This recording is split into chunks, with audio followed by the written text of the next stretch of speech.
to tell you, I am so happy to be here, to be in this room with all of you for this day and a half. As you may or may not know, this is the first time we've had a policy forum. We have just, under the leadership of Steffi Fayemi, set up and launched our policy steering committee.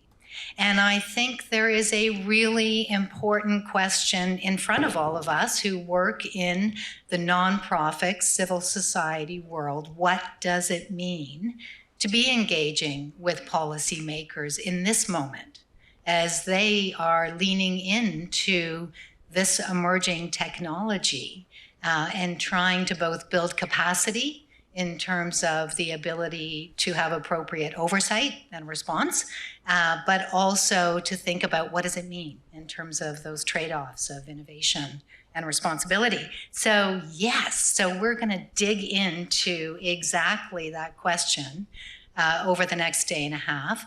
I will say that we're gonna have panels, but we've tried to leave as much time as possible for as much interaction with all of you. One of the comments that I made to one of the panelists is, there are as many experts sitting in the room as there are sitting on the dais. So let's make sure that we use our panels to really catalyze and draw those insights and engagements out of all of you. And it's really lovely to see some of you who I know really, really well and had an opportunity to see in different cities over the last several months. And it's also really lovely to see many of you who I haven't had a chance to see before. So welcome. Please, if you haven't had a chance to meet me, take a moment to come up. I would really love to hear where you're coming from and what you think we should be doing as we advance this work moving forward. And I really want to thank the BBC for hosting us. This is, you know, that wall over there, that's my childhood. I looked at all those BBC shows, you know, and each one of them brings back a memory not only of my childhood, but also of my children's childhood. I could recite many of the scripts from those shows. Yeah, I'm afraid to say. So the BBC Storyworks is just a fabulous opportunity. You know, one of the things I know everybody in this room understands is the importance of citizens understanding the technology, being aware of how they're working and integrating AI into their lives today and the implications for their freedoms and rights. And the more we can be doing to educate in a beautifully storytelling way what AI is, what it isn't, and how we can use it to drive the benefits towards people and society is crucially important. So I'm really excited about that opportunity as well. And even though we're in London, I know we have people from all over who are with us today. So across Europe, the US, Canada, as far away as Japan and New Zealand and Brazil. So thank you all for taking time to be with us. We're really looking forward to it. And of course, as I mentioned, all we're hearing about in some respects, whether it's in Congress or in the parliaments of the world, is AI and what it means in this moment and how we need to show up. And so having an opportunity to be with you all over these couple of days is encouraged and really important. Why are we here in London? I guess I don't really need to speak to that. The UK is having a bit of a moment around AI. Which is exciting and interesting and important. And we're really fortunate that we'll have Lizzie Greenhalgh come up and talk to us a little bit about the UK government and what it's doing. So I'm going to give you a little bit more information now around the guidance that we're going to be releasing and the celebration of that today. But I'm really thinking about the policy forum through two particular pieces. One is, how do we kick off, as Jeremy said, the public consultation and comment period with regard to the guidance that we've been working on? And then secondly, how do we hear from you about the UK summit? I'm not sure how many people in this room are going to be attending. There we go. Thank you. Let's think about how we can use this next day and a half to really hear from you about what we think are important topics that we want to make sure are lifted up through the UK Summit. Yes, with those two, I will move on. Is there a bit of an echo? Yeah. Would it be better if I just didn't use the microphone? Recommendations?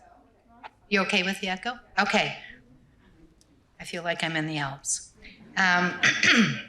Okay, so as Jeremy said, there has been a group coming together for the last little while, working very intently under the leadership of Madhuliko Sri Kumar, who is here with us today. This is a group that was kicked off as part of our Safety Critical Steering Committee, and then a very intense working group who came together as well. If you're in the room, please stand up. I'd love to acknowledge you and the hard work that you've given.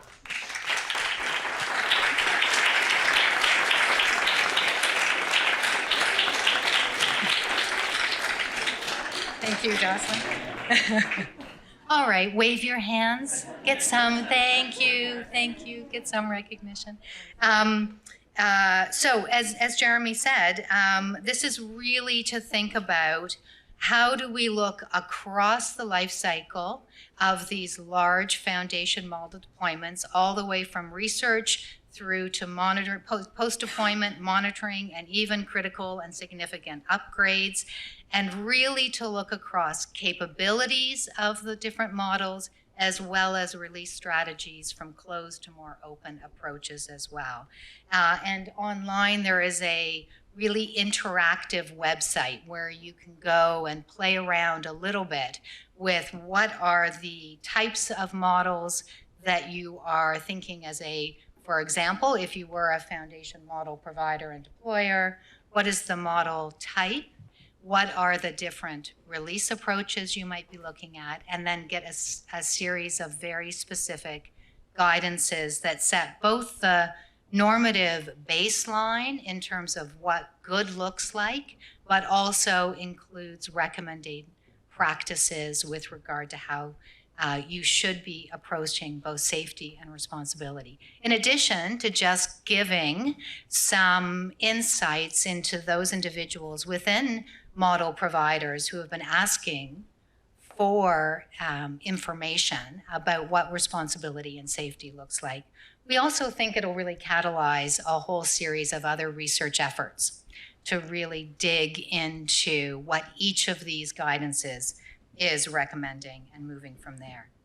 I encourage you all to take a look, jump in and see what you think, and of course, give us your advice with regard to next steps.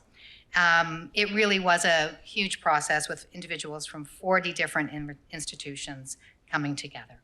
So, and this is how you can do it. You can just go and get this link.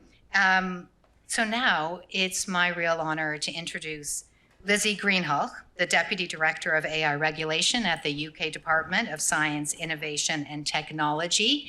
As I said, we're in the UK, and it's really wonderful that we can kick off by learning more about the UK government's perspective at this crucial moment and the work you're doing. And I'm going to join you for a few questions after you finish up, and then I know you need to rush back after that to your next step. So thanks so much. Thank you.